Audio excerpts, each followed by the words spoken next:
I left my husband for a guy who lived in a van, and now I live in that same van with him while he treats me like garbage, and I regret everything about throwing away my comfortable life. I destroyed 8 years of marriage for a man who convinced me that living in a vehicle was freedom, but now I'm trapped with someone who controls every aspect of my miserable existence. I'm Alexa, 32, was married to Eric, 34, for 8 years. We had a solid middle-class life with a nice house in the suburbs, steady jobs, and plans for the future. Eric worked in accounting and was responsible with money, always thinking ahead about retirement savings and home improvements. But I felt suffocated by our predictable routine and conventional lifestyle. Eric was cautious about everything, preferring safe investments and practical decisions over adventure or spontaneity. I started feeling like I was wasting my 30s on someone who'd already settled into boring middle age. That's when I met Dominic at a coffee shop where I'd started working part-time for extra spending money. He rolled up in a converted van covered with travel stickers and immediately caught my attention with his carefree attitude and stories about living on the road. Dominic was everything Eric wasn't: spontaneous, adventurous, and completely free from conventional expectations. He claimed to be a travel blogger who'd chosen freedom over material possessions, living in his van while exploring the country and documenting his experiences online. Dominic would tell me fascinating stories about waking up in different states, meeting interesting people at national parks, and living without the stress of mortgages, utility bills, or corporate schedules. His lifestyle sounded romantic and liberating compared to my structured suburban existence. I started looking forward to Dominic's visits to the coffee shop more than anything else in my week. He described sunrises over mountains, nights spent under star-filled skies, and the incredible peace that came from owning only what you truly needed. Dominic began suggesting that I was too intelligent and adventurous to be trapped in suburban conformity. He said Eric was holding me back from experiencing real life, that I was wasting my potential on someone who'd never understand the beauty of true freedom. Our conversations became increasingly intimate as Dominic shared philosophical views about society's materialism and the importance of authentic living. He made my comfortable life with Eric seem shallow and meaningless, like I was participating in a system that crushed the human spirit. When Dominic invited me to spend an afternoon exploring nearby hiking trails, I lied to Eric about working a double shift.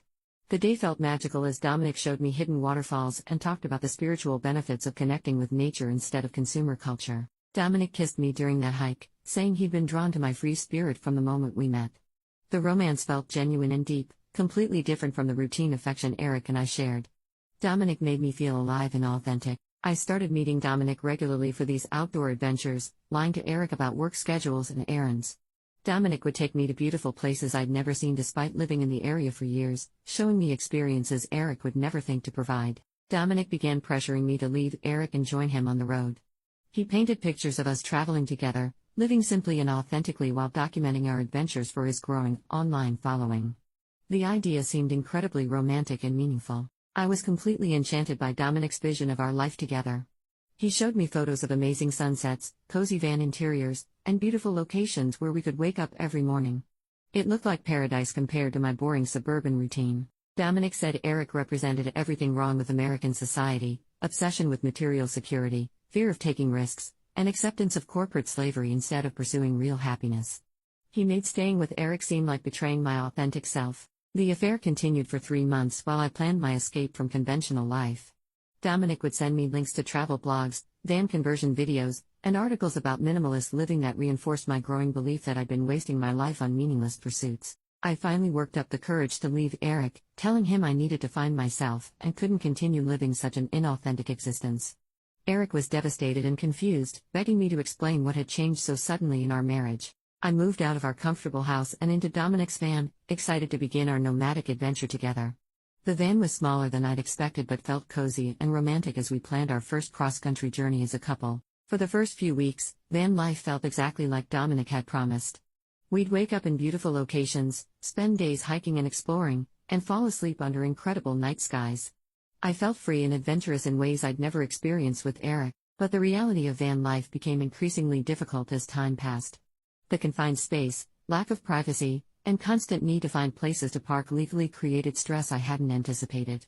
What had seemed romantic quickly became cramped and uncomfortable. Dominic's personality started changing once I was completely dependent on him. He became controlling about our route, our budget, and even when I could contact friends and family. He said communication with my old life would interfere with my spiritual transformation. I discovered that Dominic's travel blog was mostly fictional, with very few followers and no income. We were living off my savings from the divorce settlement, and Dominic expected me to fund our lifestyle while he contributed nothing financially to our partnership. Dominic began treating me like a burden rather than a partner. He'd criticize my complaints about van life, saying I was too materialistic to appreciate authentic living. When I mentioned missing basic comforts, he'd accuse me of being shallow and unprepared for spiritual growth. The romantic adventure I'd expected became a nightmare of isolation and control. Dominic monitored my phone usage, criticized my desire for regular showers, and made me feel guilty for wanting any privacy or personal space in our tiny mobile prison. I started realizing that Dominic had targeted me specifically because I seemed dissatisfied with my marriage and vulnerable to manipulation. He'd studied exactly what to say to make suburban life seem worthless and van life seem appealing to someone seeking meaning. When I suggested we take a break from traveling and find temporary housing, Dominic became angry and accusatory. He said I was proving myself incapable of authentic living and that maybe I should return to my boring husband if I couldn't handle real freedom. But I couldn't return to Eric. Our divorce had been finalized, he'd sold our house, and I burned every bridge in my previous life for someone who was turning out to be manipulative and cruel rather than enlightened and free. While he treats me like garbage and I regret everything. 6 months into van life, I was trapped in a nightmare I created by abandoning everything stable for Dominic's false promises of freedom.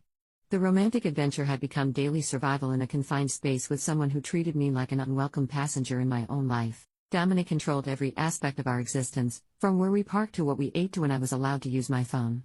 He convinced me to cut contact with friends and family, claiming they represented the toxic materialist culture I needed to escape for spiritual growth. The van broke down constantly, requiring expensive repairs that drained what remained of my divorce settlement. Dominic contributed nothing financially but criticized every purchase as evidence of my inability to embrace minimalist values and authentic living. I was sleeping on a thin mattress in a space smaller than most people's closets, sharing it with someone who'd become increasingly hostile and controlling. The romantic sunrises and star-filled nights Dominic had promised were overshadowed by daily arguments and emotional abuse. Dominic started bringing other women into our van, claiming that jealousy was a materialist concept I needed to overcome. He'd invite female travelers to join us for days at a time, expecting me to share our tiny space while he flirted openly with women who seemed fascinated by his nomadic lifestyle. Meanwhile, Eric had rebuilt his life completely.